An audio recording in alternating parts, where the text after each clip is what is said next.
Hello. Hello, good afternoon. This is Abhishek Runku from IndusNet Technologies, and I'll be talking a little bit about how digital marketing should be done right for e-commerce companies. So before we kind of get into what kind of digital marketing strategy you should use, I think it is very important to understand what are your primary goals. So most of the strategies that we are suggesting will work wonders if you are looking at a profitable e-commerce venture.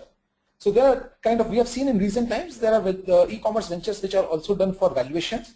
So most of my strategies may fall short in terms of creating a high valuation e-commerce venture, because we are not talking about cash burning methodologies. We are primarily talking about methodologies. Okay. So what we were saying is that it is very important that we do e-commerce for profitability, because that is where the real challenge lies, that we are selling at a price which is more than our cost price plus the cost of running the website. And that is where the trick lies, and this is what we will try to cover in brief today. So there are four major challenges that we see when you are running an e-commerce website. The first one is basically getting the audience, getting the prospective buyers to your website. So there are various methods that we know of using which you can get the buyers on your website, like S.E.O, social media, paid media like AdWords, Google AdWords, pay-per-click, and so on. Next, once you have got this audience on your website, it's critical that we convert them into clients, into paying clients. Third is that how, once these people have become our clients, how can we increase the average revenue per user? So how can we increase their revenue over a year? So how can we make them buy again and again from our website? Last but not the least is to have a very keen eye on all the metrics so that we can manage the profitability. Before we get into the bringing the customers, bringing the buyers on the website, it is very important that the website is itself properly built and it is something which can sustain the traffic and the things that you want to do from the marketing side. So it is very important that you choose an open source platform. We highly recommend an open source platform because it allows you to play around with the source code when your business scales up. You are not locked into a proprietary technology, nor you are kind of stuck with a particular company. You can move around, you can add modules, you can modify modules, you can expand the modules, and you have total control over your website. We have seen so many people come to us when they are stuck with a proprietary technology and then they cannot implement certain techniques which are very popular today. So very, very important to be on an open source platform. Couple of open source platforms we highly recommend are Magento and PrestaShop. When you are thinking of an e-commerce business, it is equally important to think about various softwares you will need around the e-commerce business. So it is not only the e-commerce shopping system that will make your business run successfully. You need to think about customer relationship management softwares. You have got softwares like Zoho, you have got softwares like Salesforce, so you have got a lot of different softwares which need to connect to your software eventually. Because you need to provide customer relationship, you need to make sure that customers can be served well. And especially when it scales up, you will really need it. Second are softwares like support desks. You must be aware of support desks like Zendesk. You must be aware of support desks like Freshdesk. So make sure that you at least are using one of the support desks, even if your site is in a very nascent stage, because these softwares are very easy to integrate and can easily be put on your website by just adding a piece of code. Third is softwares like marketing automation products. So there are a lot of marketing automation products which are available, which gives you deep insight into customer behavior on your website and do lead scoring to tell you which customer is most likely to buy at this point of time. And this will allow you to do a lot of outbound outreach activity which can increase your sales. Last but not the least, which we are all aware, is integrating with the accounting software. And I think in all these, some of these products, and again on the accounting front, you are using a ERP, and where you might be already using Apps Connect. Now, there are lots of things, they can be overwhelming, but they all need to be implemented step by step. We cannot kind of say that we will implement everything on one go, and you cannot really think of launching your entire website with everything in one place on this day one. So you need to take step-by-step approach, but if you are on an open source platform, it will be easy for you to integrate with these different softwares and create a comprehensive business technology system instead of just an e-commerce website. Make sure that what I have felt and I have seen in most of these good softwares also, you don't get a dashboard and control center. If it is not early, at least start thinking about how the dashboard should look like, how the control center should look like, how you should be able to keep a track and control of your business. So this is a thing that you need to plan. Last but not the least, you should be having the ability to go for the mobile commerce, because mobile commerce is adding a lot to top lines of e-commerce companies nowadays, and make sure that you have ability to go mobile. So yes, this is the most interesting word that we all want to hear, traffic. So getting shoppers to your store. So one of the most common, most heard terminology that we hear when we talk about getting traffic to your website is search engine optimization. So search engine optimization in last couple of years has gone through a sea change. So do not go into those terminologies of lot of links, a lot of garbage content or a lot of low cost content. SEO is now all about the right structure of the website. Do you have the right navigation? Is your site technically correct? Do you have right canonical URLs defined? I know when we talk about canonical URL, it becomes a little technical, but when you are dealing with the right SEO company, they can tell you what is a canonical URL and so on. It is important that you have the right titles, tags, and all this is controlled to a great extent from your e-commerce software and the plugins that you use. Besides this, you need to have your right sitemap and the basics that you need to do. So today, SEO is primarily driven, I would say, from the Google Webmaster Tool. It would literally tell you what exactly you need to do to get into the right structure and how you can make sure that your website is error-free. Last but not the least, your website needs to load fast.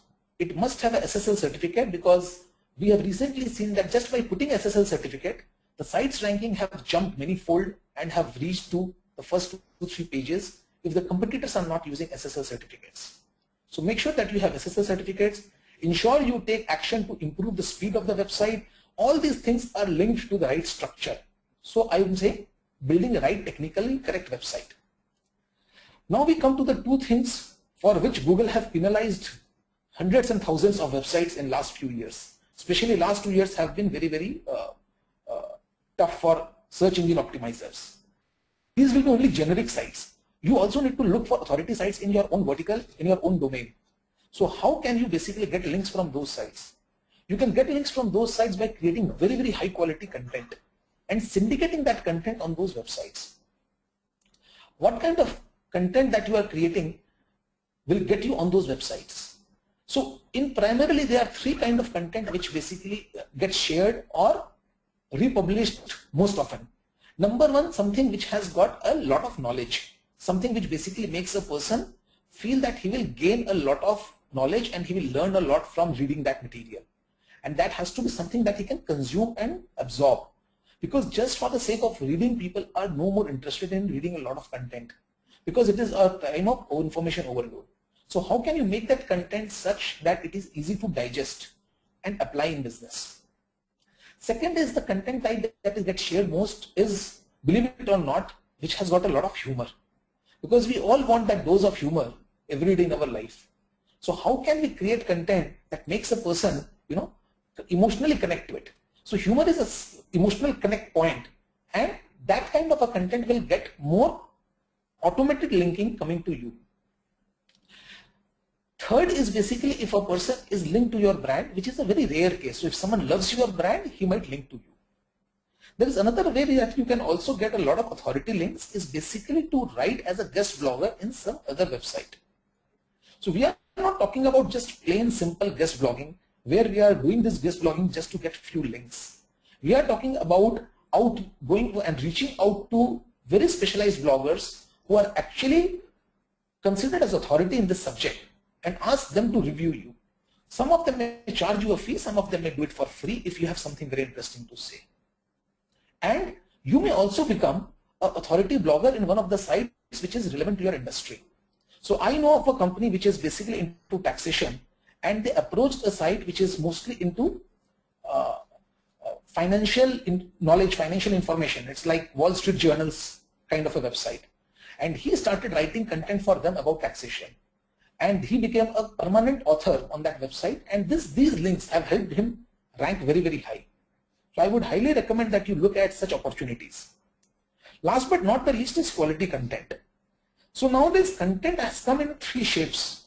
So one is basically which is for reading. I would rather say things which is only for reading is just a time waste today, but this is still something that you need to do for the quantity, a little bit of quantity there, but the quality of this content also needs to be of a certain standard. It cannot be just written by anyone and from everywhere. It needs to have that basic information and knowledge that a person may like to read. Second is basically for absorption, that something which has been kind of collected from or curated from all over the web and kind of becomes the de facto content that a person need to read to get knowledge about that subject. Last but not the least is, so the whole point is that once you have this quality content in place, you will be comfortably able to attract people, and this content will always rank high for you. So what are the benefits of SEO? So SEO basically helps you generate non-paid traffic because you don't have to pay for each and every click. It has a long-term ROI because this particular traffic remains on your, continues to come on your website because you are already ranking high. And these people have higher intent of purchase because they are actually searching for the product that you are selling on your website, and that is why they have ended up seeing your website URL. Now, next would be paid advertising. So I'm sure you must have heard of channels like AdWords.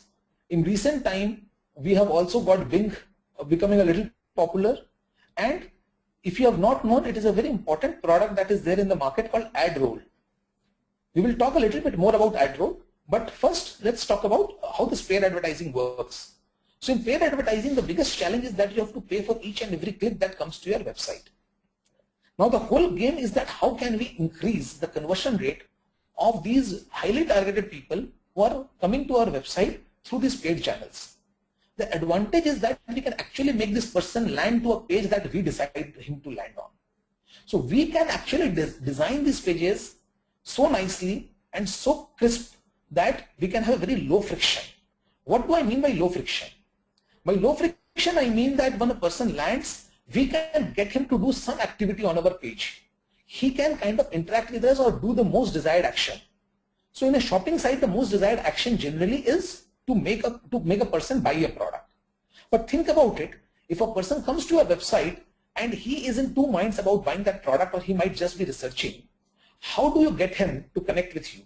So the low friction is also basically to give him some freebies or some discount coupons or maybe a subscription to your mailing list so that he can stay in touch with you.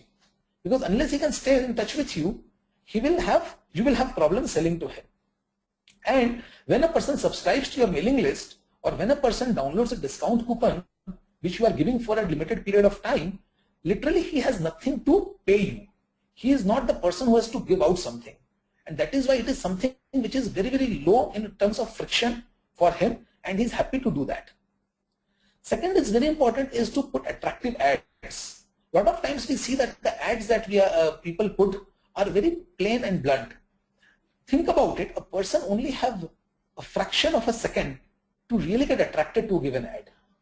If your ads are not attractive enough, if your ads are having a lot of content, if your ad is not having attractive colors, people will miss it. Similarly in search, can you put those terms that people are looking when they are buying a product that you are selling on that page? This means that ads should be customized and designed for each particular product separately so that you can talk about that USP of that product. But try to keep it very, very short because people don't want to read too much nowadays. Display ads can be used extensively for your branding. So make sure that your display ad does what it is supposed to do. When you run the search, when you do SEO, when you do search, and when you do social media all together, your ROI of paid advertising obviously increases. So don't run paid advertising absolutely in solo. Make sure that your paid advertising is running along with SEO, or your paid advertising is running along with social media, or both the other channels. Because what happens is that in the other two channels, people can kind of get connected to you and they know your brand and they get a little bit deeply engaged with you. And then when they see that you are offering that particular product, the trust level for them to buy your product increases manyfold. So make sure that these things are working in synchronization and not in isolation. Now, remarketing is a very interesting concept, and we advise companies to definitely explore remarketing. AdRoll is a leader in remarketing as of now. Google has also started offering remarketing. So what is remarketing? Remarketing basically allows you to show your ad to people who have come to your website and has not bought your products yet. This means a person who comes to your website and who has not yet bought your product, you basically keep following him and your ad keeps showing, it's kept shown to him throughout the period.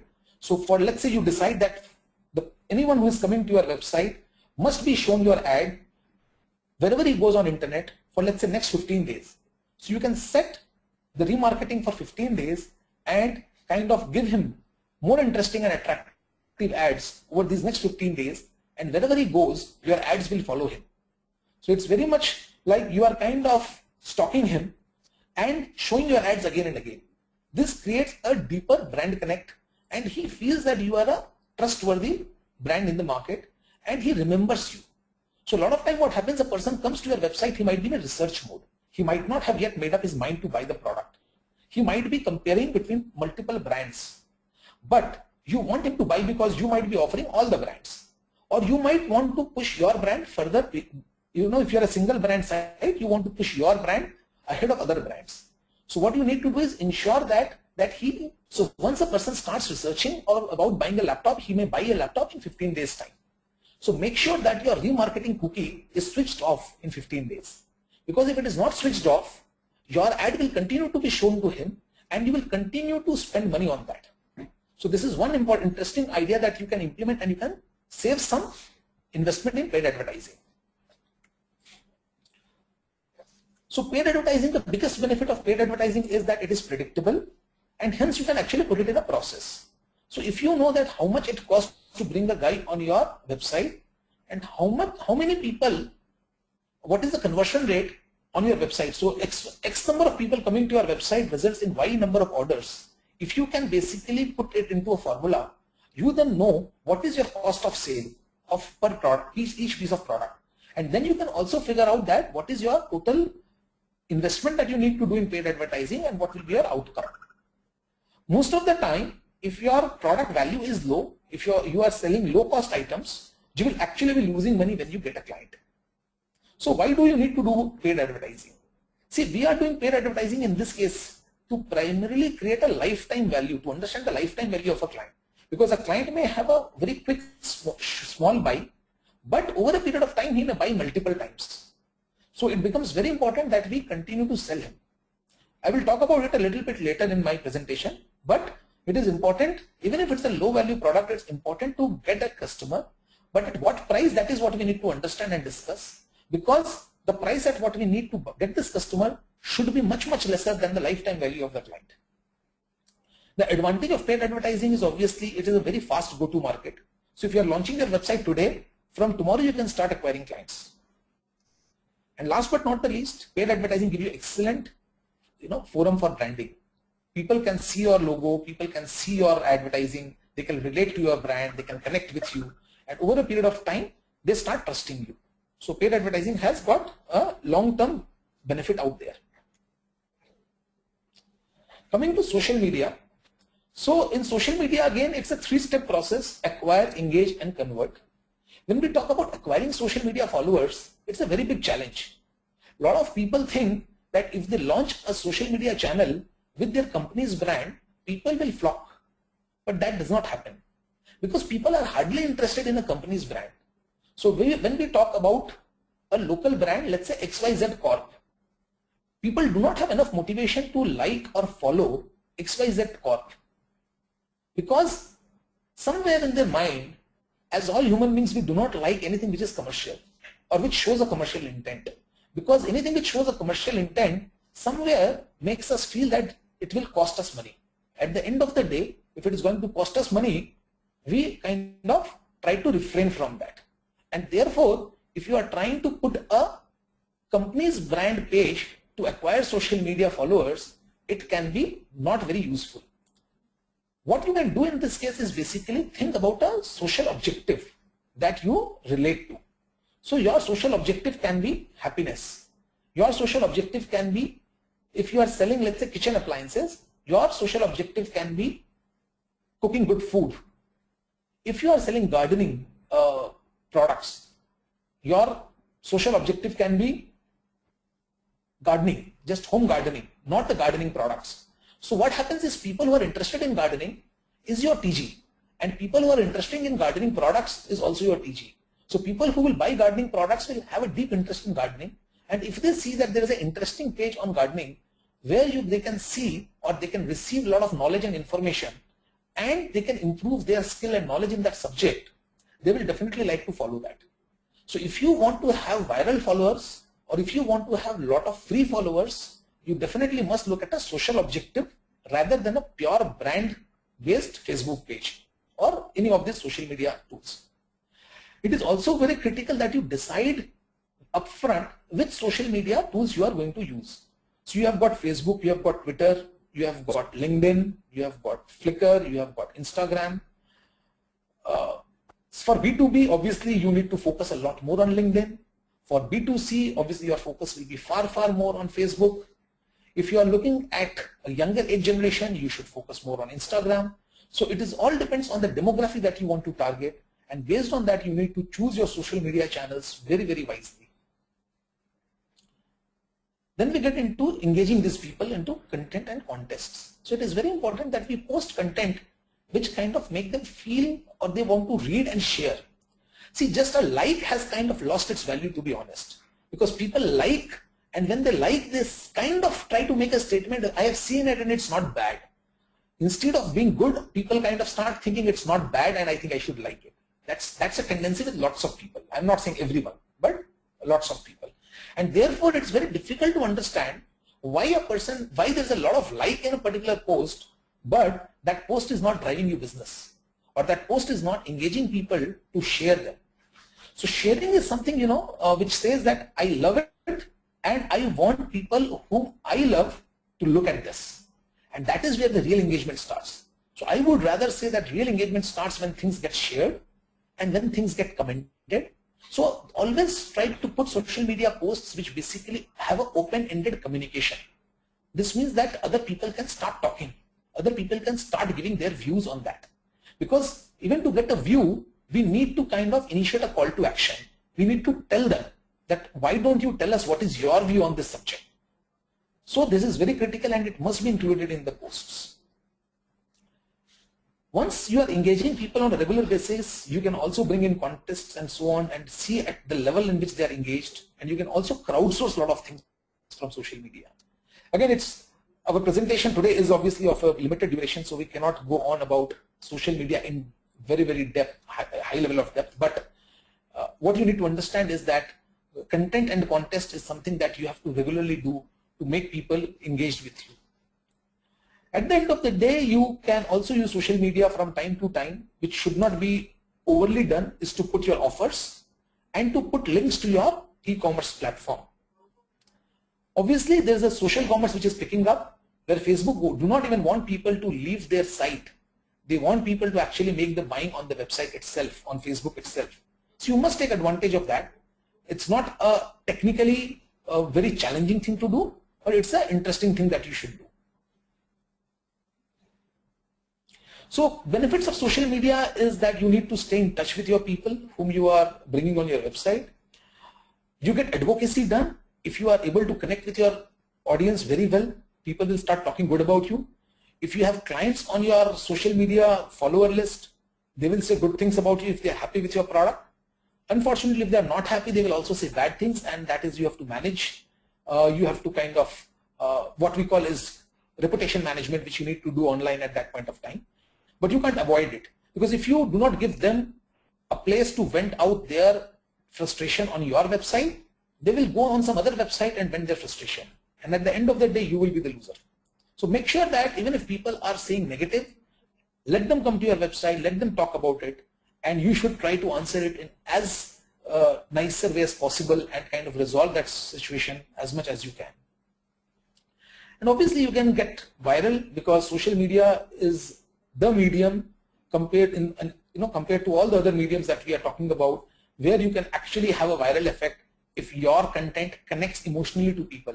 The content has to connect emotionally. If it does not evoke an emotion inside a person, it's not going to get viral. And that is the challenge, and that is what you need to kind of look into. I will share a couple of growth hacks apart from these 3 traditional ways to do things. One is that you should use multiple channels to acquire users. So you must be syndicating your content to Amazon, you must be syndicating your content to eBay. You can use a local shopping site which is doing a marketplace. So there are lots of marketplaces. It's a great idea to explore these marketplaces, because in a way you are piggybacking on these marketplaces. These marketplaces are spending huge amount of money to get visitors on their website, and they are giving you the sale, they are giving you these customers for a small cut, and then start selling to the users directly and create your value proposition to them. Second is affiliate marketing. So there are a lot of affiliate marketing softwares available, which again needs to be plugged into your e-commerce site, which allows other people to advertise your product against a cut. So you basically give them a commission only when a sales happen. If a sale does not happen, you don't pay anything. Now affiliate marketing sounds very interesting, but it is difficult to do in terms of managing expectation of the affiliates and motivating the affiliates to basically market you on their websites. So you need to have a full-time affiliate manager who basically just maintains this relationship and ensures that affiliates are active and affiliates are supported as much as you can. This is a very interesting trick that we have applied earlier, which is piggybacking on events. So when you have events, every event nowadays have hashtags. So what you can do is that even if you are not in that particular event, you can piggyback on that event using hashtag in your social media. So you can use that hashtag and people who are in that event can actually get connected to you. So, but you need to be quirky, you need to be interesting, you need to be someone who comes out as a very interesting product or a company or a website, so that they start communicating with you. So try these growth hacks. It has worked for us, it has worked for our clients, and it may absolutely work for you. So once you have got these people on your website, you need to convert them into buying customers. So what can you do to convert them into buying customers? First of all, I would always suggest is to get them on your list. This is a tried and tested methodology. How quickly and how easily you can get them to sign up. Even if they do not commit a buy, even if they do not buy a product, can you basically make them come and sign up on your mailing list or create a user account?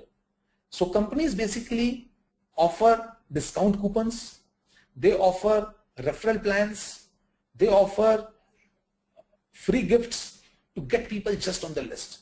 So you have to decide how much are you ready to spend to get one user on your list. Why it is so important to get people on your list is because getting people every time through cost per click, through Google AdWords, through other means can be very, very expensive. And getting those people to buy from your website in one chance, in one shot, is again I would say it's a risky game. You may not get him to buy when he comes to your website for the first time. So your job is to ensure that you are connected with him. So you convert a loose relationship of a visitor into a strong relationship of a subscriber or a member. So make sure that you apply various tricks to make him sign up or get into your mailing list. Second is obviously a very, very frictionless shopping experience.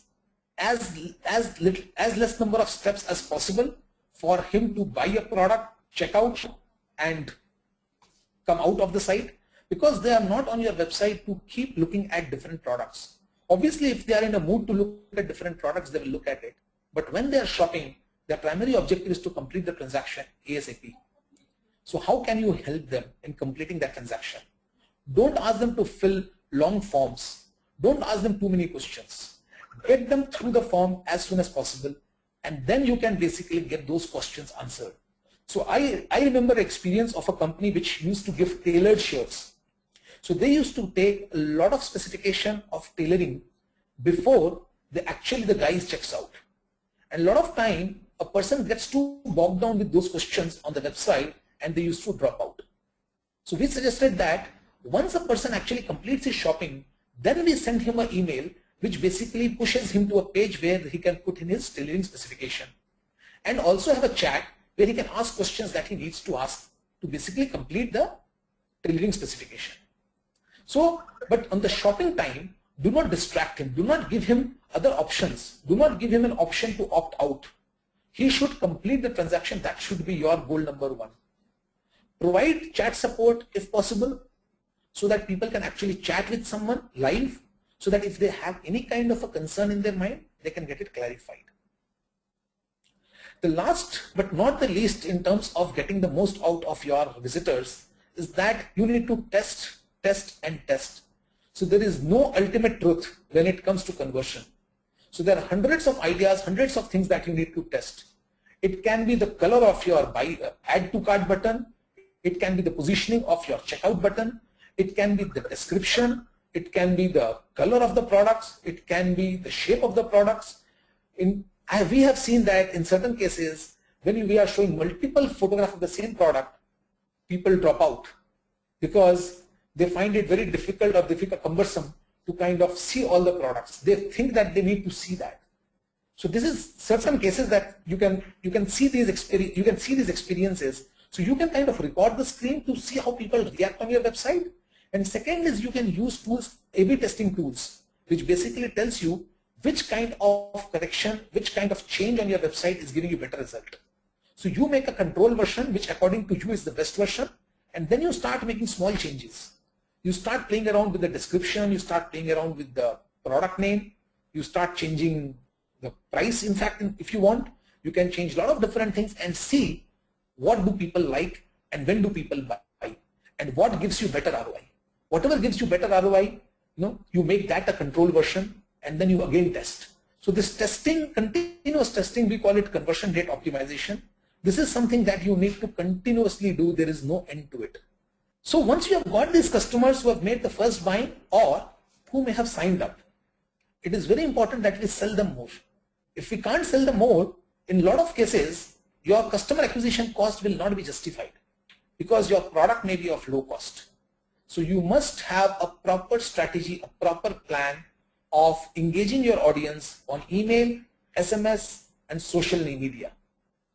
You must plan all your communication in advance. It should not be something which should be left to the last moment or a chance, okay, that I will send an email blast today, or I think of an idea and send an SMS blast. Think, plan, because there are a lot of events that comes. You know about these events. You know how your audience will react to these events, how they will enjoy or how they will like a particular offer at a given point of time. A lot of these things can be understood by analyzing things. You have a lot of data. Once you have users, once you have visitors, you will have a lot of analytics. The analytics will give you a lot of interesting information. So for example, we found using analytics that a particular community likes to buy a particular type of clothes in a given time in a year. So you can specially run campaigns for that community at that time in that geography, and that will give you much higher ROI. So analyzing your data about what are people buying, what are people seeing, what are they liking, what are they not liking, what time they are buying, what kind of background these people are coming from who are buying, and so on, will give you a lot of interesting insights which you can use to not only change your product offering, structure your offers, but it will also allow you to kind of dig deeper into your own business model of what's working and what's not working. To the same customers who are already registered with you, incentivization can do wonders. So think how you can incentivize these users. Can you incentivize them to bring another user on the website? Can you incentivize them if a person referred by them buys a product from you? It can be that you are engaging with them at a multiple level. So all your customers themselves can become your affiliate partners as well. And you must work towards that, because that is a dream situation. Because if you can get that done, you will have same customers bringing more customers, and they are getting incentivized, so their loyalty towards you keeps increasing. And the same happens with other customers who are coming on the platform. So now we move to how do we manage our profitability, because we have got lots of variables here. So to manage profitability, it is important that we first log data. What kind of data we need to log? So a lot of data is logged by these basic platforms like Magento and PrestaShop. They log a lot of data. What you need to do is you need to understand how to take out insights from this data. In terms of user, in terms of orders, it is important to know what is your order value. It is important to know what is your annual revenue per user. So how can you track this data? And a final tip about how to measure is that make sure that whatever data you are collecting, whatever slicing and dicing you are doing, you should be able to drill down. If you are not able to drill down, you will basically not be able to find a lot of hidden insights, which will actually be giving you the cause. So on the top level, you will see the effect, but when you drill down, you will see the cause. And when you find the cause, then you only can take the right action. So make sure that you see through your reports and spend time, and if required, think of innovative reports, because this is something that can make you stand apart from a lot of competing companies, because what kind of reporting, what kind of data analytics you do is only known to you. It's not known to other people. What you do on the website, what you do on social media, what you do on AdWords, they all can be spied. People can see what you are doing and they can try to copy your strategy. They may not be successful, but yes, they can copy. And at times they can be successful, and at times they can be more successful than you are. But what they cannot really analyze is your statistics and analytics. If your analytics is in your control and you can think innovative on top of that, you can actually generate and increase your annual revenue per user. So this is what I had to share. I would love to take some questions if there are some questions. Yep. Thank you, Abhishek, for please feel free to type in your question. Yeah. Thanks, Abhishek, for the informative session. I hope everybody enjoyed it. So I think we already got some questions, and we would like to request others to type down the questions in your question pane. So you will see a question pane is there in your GoToWebinar attendee control panel. So there is a small question pane. You can type down your question, and I will ask that to Abhishek for the answers. So Abhishek, the first question that I have received, that in terms of paid ads, which provide better results, Facebook ad or Google AdWords? Okay. So see, both the purpose of both the ads are pretty different. So Facebook ad I would call is a demand generation ad. Google AdWords is a demand fulfillment ad. So if your product is not very popularly known, if your product is not a known product segment, you must look at Facebook ads high in a much bigger way. If your product is known and people search for buying that product online, you should focus more on Google ads. Second criteria also you need to think about is if your product is a low cost lifestyle product, then which is an easy buy, which is a quick buy, put it on Facebook. If it is something which people research a lot, if people kind of Google around a lot, so I'm even using the term Googling around because that is what people do. If they Google around it a lot before they make a buying decision, go for Google AdWords. So two major criteria: is your product, are you in a demand generation mode or are you in a demand fulfillment mode? Number one. Number two is that is your product a consumer product, and low cost consumer product, which is an easy buy, which is an emotional buy, or is it a research based buy? If it's a research based buy, Google AdWords. If it's an instinctive buy, definitely Facebook ads. Okay. Thanks, Abhishek. So another question came up is that what is A/B testing? How do we do it? Okay. So A/B testing is like, so you have two pages, you have got two pages.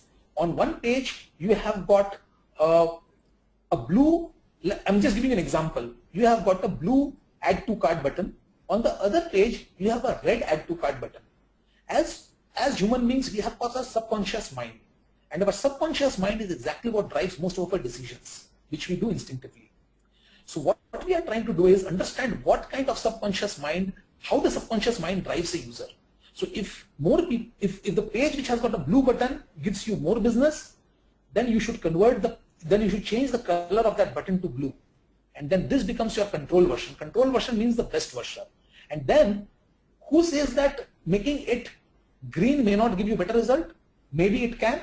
So we test again. So now we basically test with a green button. So now we see which one gives you a better conversion, which one gives you a better sale. If the green button gives you a better sales, this means the green button is the control version. So what we do when we make these two pages, we basically send equal percentage of traffic to both the pages, and we see what is giving it a best, which page is giving us a better result. So whichever page gives us a better result becomes our control version. So control version means the best known page that we have. You have got a lot of tools available nowadays. So you have got Google Website Optimizer, which is available, which is, I think, free of cost to a great extent. Then you have got a lot of other tools, which is Optimizely and so on, which you can use at a very low cost per month, and you can easily do this A/B testing. Or if you cannot do, possibly your agency can do it for you. Okay. Abhishek, another question that I have received. Please mention the digital marketing limitation in hosted e-commerce platform like in Shopify or in BigCommerce. Yeah. See, the biggest challenge that you find in hosted solution is that you are limited by the features that they are offering, and you are limited by the interface and styling that they are giving you. So e-commerce is a very dynamically changing business. Things change and new innovation comes in. So when you use one of those platforms, if a new innovation is not available for that platform, which may be done by a person sitting in maybe South Africa, you are not able to get the benefit of that particular platform. So for example, let's say someone writes a very interesting plugin which gives you deep customer insights by analyzing your customer database. Now if Shopify does not have this plugin, or if Shopify does not work with this plugin, which is a high probability, then you will not get access to the system. Second is, you cannot connect the system very easily to a lot of products that you want to connect it with. So if you are using a particular e-commerce product like Shopify and you want to connect it with, let's say, a CRM or a customer relationship management system or a ERP, and if there is no plug to connect it, then you are left in between. So Shopify and BigCommerce, these hosted solutions is a great way to start, but as your business matures, I will always suggest you should go for an open source product. Yeah. Yeah. Thank you, Abhishek. Yeah, that's what, that's what is what we are also discussing with some of our projects previously. That if you are starting your business, then Shopify and BigCommerce is a great tool to start. But when you are expanding, then you should move towards open source e-commerce. It's a very quick start. Shopify is a very quick start. But over a period of time, your business will become complex, your competition will become intense, you will have a lot of interesting ideas that you want to implement, and you will start feeling that you are kind of caged into Shopify or on any of these platforms. So we are again, partners with Shopify, but we know the limitation. So that is why we are suggesting that there are limitations of these platforms, and they are valid for certain size of business. Okay. Another question, Abhishek, is any different social media marketing strategy for mobile version of the e-commerce website? Sure. So in mobile version, see, SMS marketing works great at times. So mobile, when you talk about mobile version, you have got push notifications. So you should make sure that you have got amazing push notification system built in. Second is, you have got a lot of SMS marketing going on, because with SMS marketing can directly enable the person to open the application and go to the particular product straight away. You can push that exact location into the SMS. Last but not the least, there's also a lot of mobile marketing going on. So you can get the mobile app downloaded in people's phone. And when you get mobile app downloaded in people's phone, you have direct access to reach out to those people and convince them to buy from you. You enjoyed this session, and this is just the first session from IndusNet and from Mr. Abhishek Rungta, who is a digital marketing expert. So we will also arrange this kind of sessions in near future, where you can get more informative details related to the digital marketing in the e-commerce. It might be related to social media, it might be related to some paid ads. So there can be different way through which we will arrange another session. Yeah, and also you can ask the questions to Abhishek directly. So he has just shared his Twitter's details. So I'm just copying that and pasting in the chat window so that everybody can get the details and can get engaged with him, get his Twitter updates related to this kind of topic related to digital marketing. So we are about to end this session. So if you have any more questions to ask to Abhishek, please write it down in the question pen. So I'm just listing down all the questions and I will send that to Abhishek personally so that he can answer that. And we are recording this session. So in the email from us in next 2-3 days, where you will get the link for the recording of this webinar. So there you will also get the answer of your question. So if you have any question in mind, you can ask that in the question pen. We will get the question and we will reply you back with personalized answers to your emails. So I'm giving you 30 seconds to list down your question, and then we will end this webinar session. Thank you all for your participation, and we'll see you in the upcoming session in the near future. Thanks.